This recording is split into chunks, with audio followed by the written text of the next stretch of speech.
Question d'Abraham Haïm. Qu'avez-vous pensé de la commission d'enquête parlementaire concernant la chaîne CNews? Craignez-vous des sanctions contre la chaîne? Personnellement, j'ai plus vu un procès communiste stalinien qu'une commission digne de l'Assemblée nationale.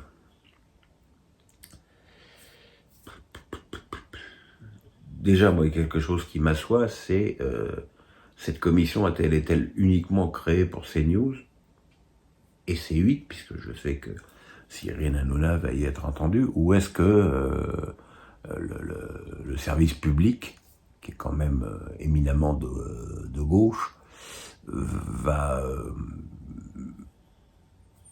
être-t-il lui aussi entendu?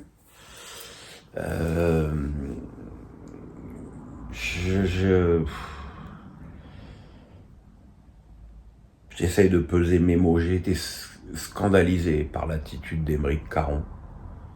Parce qu'effectivement, je pense que c'est le bon mot que tu as employé. C'est un procès communiste stalinien.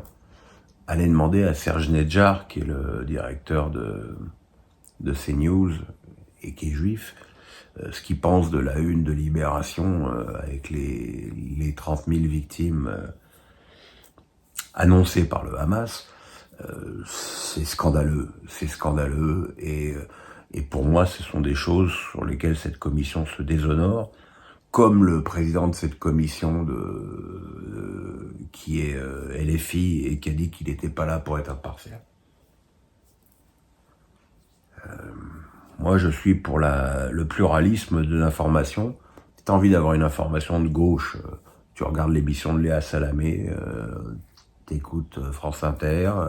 Si tu as envie d'avoir une information de droite, tu regardes CNews. Voilà. Moi, j'écoute aucun de tout ça, donc je suis assez à l'aise pour en parler. Je suis pas client de toutes ces chaînes. Moi, le matin, c'est plutôt les grandes gueules. Voilà. Est-ce que je crains des sanctions contre la chaîne?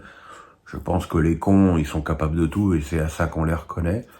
Maintenant, j'espère que si tel est le cas, il y aura j'imagine que l'équipe de Maxime Saada et de Vincent Bolloré aura une parade toute trouvée pour contourner ça. Mais si on venait à interdire CNews, il faut se rendre compte de la grave entrave à la démocratie que ça représenterait. Parce qu'encore une fois, et c'est pour ça, comme pour tout, si CNews ça vous plaît pas, c'est pas compliqué, vous regardez pas. Si vous aimez pas ce que je dis sur Mbappé et le PSG, vous me suivez pas. Voilà, si ce que je vous raconte sur le foot vous débecte, vous n'écoutez pas, vous vous désabonnez, vous vous barrez, vous allez voir quelqu'un d'autre. Pascal me dit, vous avez beaucoup parlé de votre femme Mélissa au moment de tous vos ennuis. Qui sans... Alors, oh là là, l'orthographe, les gars. Qui sans elle, vous ne seriez certainement plus là sans elle, dans ce sens-là. Partage-t-elle comme vous la même passion ou pas du tout? Alors, si on parle du foot, c'est au-delà de pas du tout. C'est le seul match que Mélissa ait regardé avec moi, c'est la finale de la Coupe du Monde. Sinon, on a une télé dans le salon, une télé dans la chambre, on a même une télé portative Samsung sur un pied qui pivote et qu'on peut emmener dans toutes les pièces, notamment quand elle cuisine. Et elle regarde jamais mais une seconde de foot. Donc elle ne m'en parle pas et quelque part, je détesterais avoir une femme qui me parle de foot. Mais voilà. Sinon, pour ce que tu as dit, sans elle, effectivement, je ne serais plus là. C'est un soutien inconditionnel dans la maladie, dans mes ennuis aussi. Je peux vous dire que elle n'a jamais cru un millième de seconde aux accusations qui étaient faites contre moi. Et que d'ailleurs, elle aimerait beaucoup se retrouver en face de certaines de mes accusatrices pour leur régler leur compte. Voilà, je l'aime, elle est tout pour moi. pas grand-chose d'autre à ajouter. Jackie Boy me dit « Comprends-tu quelque chose au fameux expected goals ?» Perso, j'y comprends rien et ça sert à quoi? Alors ça ne sert à rien, comme énormément de stats dans le foot, parce que tu sais, les stats, ça permet à des gens qui n'y connaissent rien et qui n'ont rien à dire d'avoir un avis sur le football. Les stats, le foot n'est pas un sport de stats. Le jour où on aura compris ça, c'est pour ça que j'ai beaucoup de mal avec les clubs comme Toulouse qui recrutent sur des datas. Parce que les datas, évidemment, ça met totalement de côté la personnalité, le caractère du joueur, la complémentarité. Enfin, c'est voilà. Mais bon, les expected goals, c'est à chaque fois que tu fais une frappe, il y a un ordinateur qui calcule la probabilité que tu avais de marquer ou pas. C'est sûr que quand tu atteins presque 2, qui sait qu'il y a une petite bronchite? C'est bien, mais j'ai un exemple, Montpellier-Strasbourg, ça a fait 2-2 avec des expected goals très faibles des deux équipes. Cédric me dit, penses-tu avec un match par semaine que Lens puisse finir dans les 4 premières places pour la LDC? Ah oui, je le pense, parce que après son très mauvais départ en Ligue 1, Lens a parfaitement rétabli la barre. Maintenant, la seule tâche dans la saison lensoise, mis à part son mauvais départ, c'est cette élimination à Fribourg, qui est incompréhensible alors que le club menait 2-0. C'est vraiment... c'est presque désespérant de voir un club français, encore une fois, passer au travers d'une qualification qui lui tendait plus que les deux bras.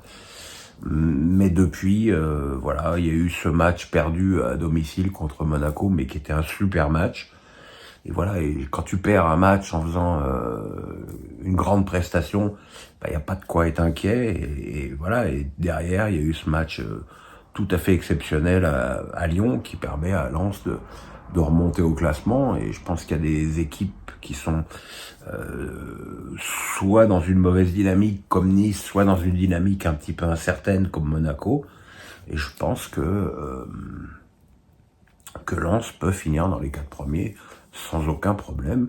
Et surtout qu'un club comme ça, qui ferait 2 années de suite la Ligue des Champions, ben ça change la donne. Ça veut dire que tu restes, tu gardes une grande partie de ton effectif qui a déjà 1 an d'expérience, et ça change beaucoup de choses. Ino Bernard, c'est marrant, il y a des pseudos comme ça qui te font rire quand tu les lis à voix haute. J'imagine que votre choix de Pierrot le foot a été inspiré du film de Jean-Luc Godard, un de mes films préférés. Pouvez-vous nous en dire plus, à moins que je me trompe? Non, tu te trompes pas. Pierrot le foot, voilà. Après, ça fait très très longtemps que j'ai pas vu ce film. J'en ai d'ailleurs quasi aucun souvenir. Mais oui, c'est inspiré. Alors il y a toujours des pistes vinaigres pour me dire super, le nom de ton truc c'est adapté d'un meurtrier, n'importe quoi. Fab me dit, que penses-tu de la saison de Toulouse? La Coupe d'Europe leur a fait le plus grand bien, depuis ils enchaînent que des victoires et sont sortis de la zone rouge, comme quoi on peut jouer 2 compètes en même temps. Je pense, comme je l'ai dit hier, que cette double confrontation du TFC contre Benfica leur a été très profitable en termes de confiance. Je pense que ça a dû être un révélateur pour les jeunes joueurs toulousains qui se sont dit que ils étaient tout près d'éliminer une belle équipe européenne et que ils ont capitalisé là-dessus. Je pense qu'il y a moins de calcul aussi. Je pense que c'est une équipe qui se projette beaucoup plus vers l'avant depuis quelques matchs qu'avant, et que ça leur va bien, que ça leur réussit bien. Dalinga marque maintenant très régulièrement, et je trouve que voilà, moi j'ai un baromètre, c'est quand je m'installe devant un match, est-ce que je me dis Ou est-ce que je me dis chouette? Longtemps cette saison, quand je me mettais devant un match de Toulouse, je me disais et là maintenant je me dis chouette. Donc ça prouve qu'il y a quelque chose qui a changé, bravo à eux. Tescat me dit Brest, Girona, Aston Villa, Bologne et Leverkusen. Est-ce la saison des surprises en haut de tableau? Crois-tu que ces 5 équipes se qualifieront en Ligue des Champions avec la nouvelle réforme où il y aura plus de place? Je pense que sur les 5 clubs que tu as cités, il y en aura au moins 3 en Ligue des Champions. Bon, les Leverkusen, c'est quasiment acquis déjà. Brest commence à devenir très très sérieux. Brest, deuxième à 10 journées de la fin, commence à être très très important.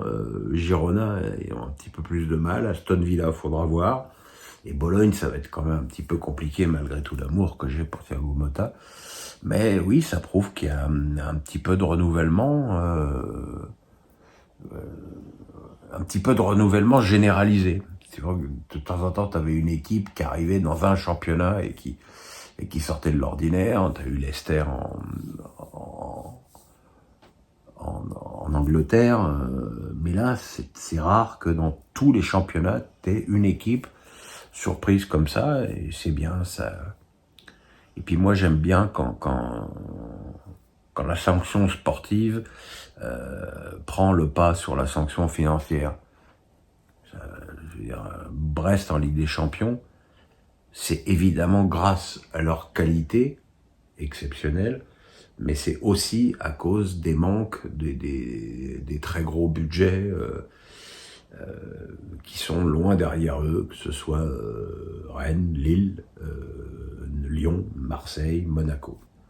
Pascal me dit Jean-Michel Larquet va commenter Real Sociedad PSG avec RMC Sport. Que pensez-vous de ce journaliste commentateur? Le connaissez-vous personnellement? Perso, j'aime beaucoup ce monsieur. Jean-Michel, il a fait une saison avec nous au CFC, il me semble. Une ou deux, je sais plus. Et je me souviens, j'avais un gimmick avec lui, je disais Jean-Michel, calme-toi. Parce que c'est vrai qu'il avait une aptitude à s'énerver très facilement sur certains sujets. Oui, il était... j'ai jamais eu de problème avec lui, on s'aimait plutôt bien.